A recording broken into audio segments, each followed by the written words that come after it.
This is KGW News at noon. And we have an update on the apartment fire that killed 2 people in Northeast Portland. Thanks for joining us. I'm Brenda Braxton. Portland police just released these pictures of people seen in the area, and they'd like to talk to them. Police believe they may have information about what happened. The fire started early Sunday morning at this apartment complex on Northeast 22nd and Weidler. Malik Jackson told us that he saw 3 people desperate to get out from the apartment above him. He says at least one of them didn't make it. Like, he didn't want to jump, and the other 2 people, they jumped off. But the dude, he just sat there, and I don't know what happened. People react in different ways. So it was like, dang, he's really gone. It's just over. Fire Chief Sarah Boone says the apartment didn't have sprinklers and had few escape routes. Some neighbors reported hearing fireworks shortly before the fire, but investigators have not determined the cause yet. The number of people who died in last week's historic heat wave is growing. It's now up to 94. At least 64 of those deaths were here in Multnomah County. Most were found in their homes without air conditioning or even a fan. In Washington, the medical examiner estimates 5 to 10 people died in Clark County, and at least 13 died in King County from heat-related health issues. A tropical storm is heading towards Florida, and that could hinder the search for victims in the Condo collapse. After the remaining part of the building was imploded last night, searchers found 3 more bodies, bringing the number of people killed to 27. NBC's Vaughn Hilliard has the latest now from Surfside. Last night's demolition of that condominium complex here in Surfside, the part of it that had yet to fall following its initial collapse 12 days ago, came after a striking decision here by local officials. There was concern that that building could unintentionally collapse itself, potentially harming not only the rescue teams that were on top of that rubble, but also making that very recovery effort even more difficult. The Miami-Dade County Mayor addressing the very questions and the concerns over that demolition's impact on that recovery effort. We brought down this last tower in a controlled way that did not in any way interfere with the site where we're searching. And in fact, it opened up an area that we'd not been able to search before.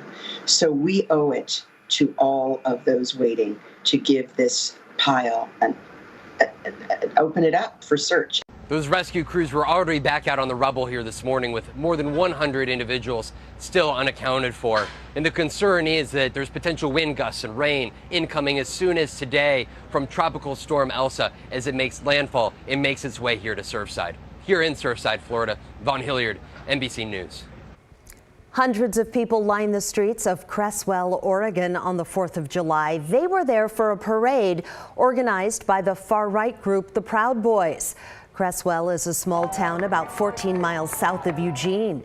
The town decided not to host a parade this year because of COVID concerns, and organizers did not get a permit for the parade yesterday. There was concern it could get violent, but it did stay peaceful. Our news partner, KEZI, says the people they spoke with were excited to take part in this annual tradition and were not there for political reasons. They also tried to talk to several members of the Proud Boys, but they declined to comment. The Register Guard reports the Lane County Sheriff's Office will be looking into giving parade organizers a citation. Well, the 4th of July looked a little bit different this year because of the risk of wildfire. It is high right now. A lot of counties and cities banned fireworks, but not all of them did. Christelle Kumwe has more on how it all played out.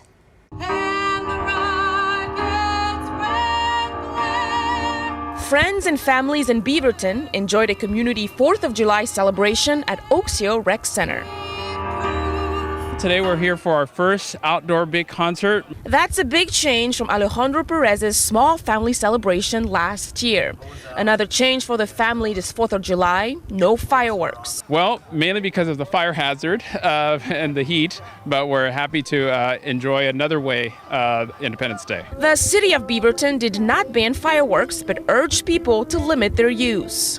We're just out there with our safety message, and we're just hoping people, keep it safe and keep it legal. Captain Tim Noakes with Tualatin Valley Fire and Rescue says keeping it safe means having a bucket of water nearby. Drop those used fireworks inside that 5-gallon bucket.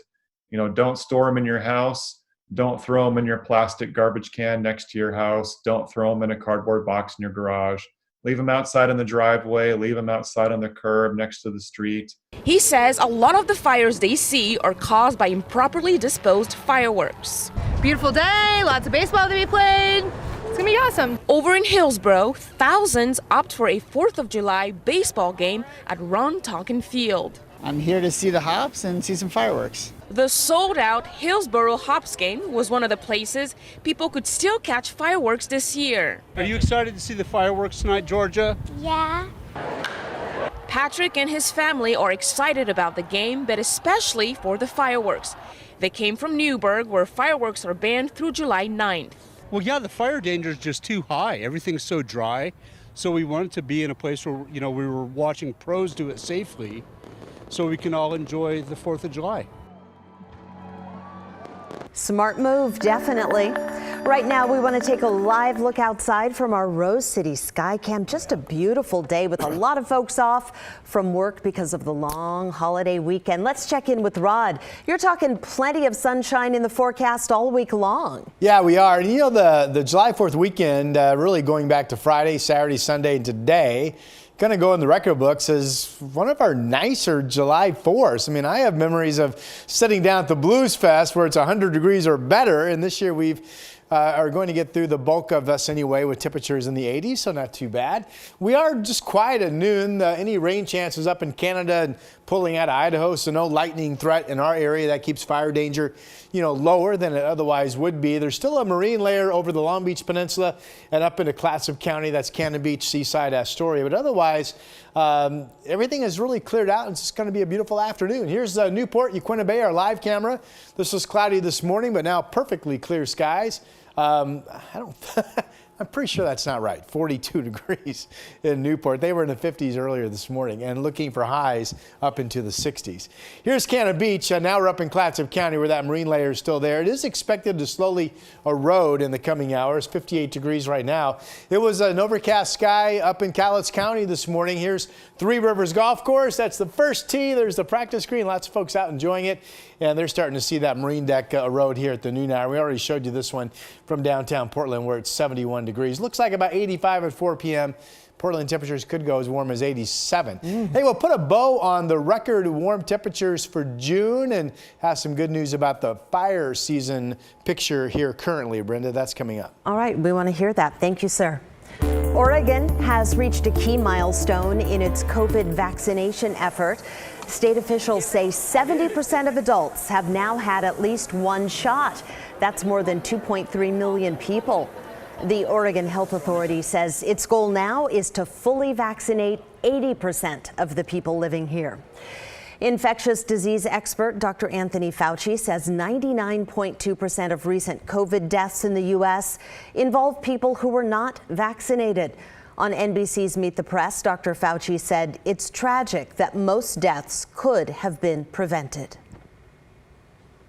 That you'll see some who are vaccinated and still get into trouble and get hospitalized and die, but the overwhelming proportion of people who get into trouble are the unvaccinated, which is the reason. He went on to say in areas where the vaccination rate is low, he predicts we will see spikes in COVID cases, and he still recommends wearing a mask.